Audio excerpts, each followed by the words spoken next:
Lahat ng bagay na gusto ko, gusto niya rin. Games, kain sa labas, nood sine. Yun, bonding namin lagi pag nanonood kami ng Netflix. Mahal, I promise to always be your biggest fan, your partner in crime, and your personal chef. Wala lang, gusto ko lang sana mag-stay kami as we are na ngayon. Na sana ganto't ganto pa rin kami. Although medyo napapraning siya minsan.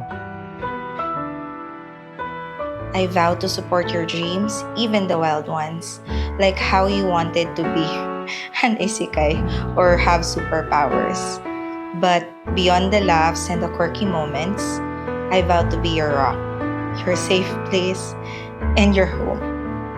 Naiyak na ako. Meow, thank you sa lahat. At yun, thank you din sa mga bagay na binigay mo sa akin noon at ngayon. Then, thank you at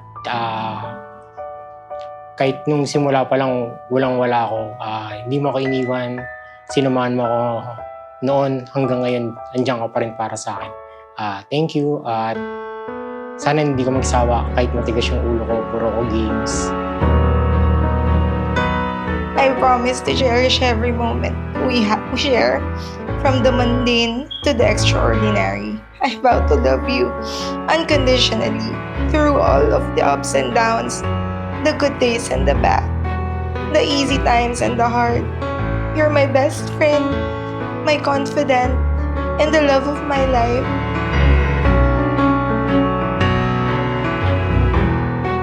Together, we can face anything that comes our way. And I am so incredibly grateful to have you by my side today and always. After natin nito, pagkakasal natin, mas maging mas strong and maging stable. Thank you din sa mga bagay na binibigay mo. Kahit hindi ko siya gusto or hindi ko siya kailangan, binibigay mo pa rin sa akin.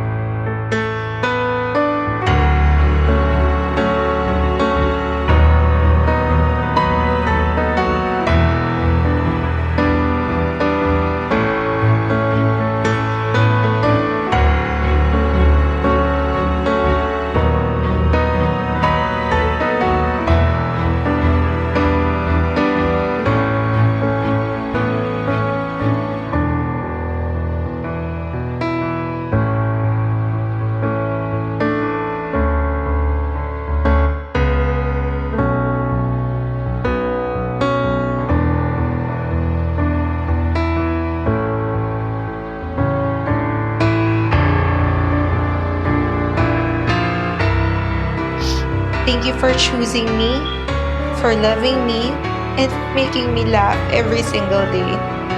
I love you more than words can express, and I can't wait to continue this chapter of our lives as officially husband and wife.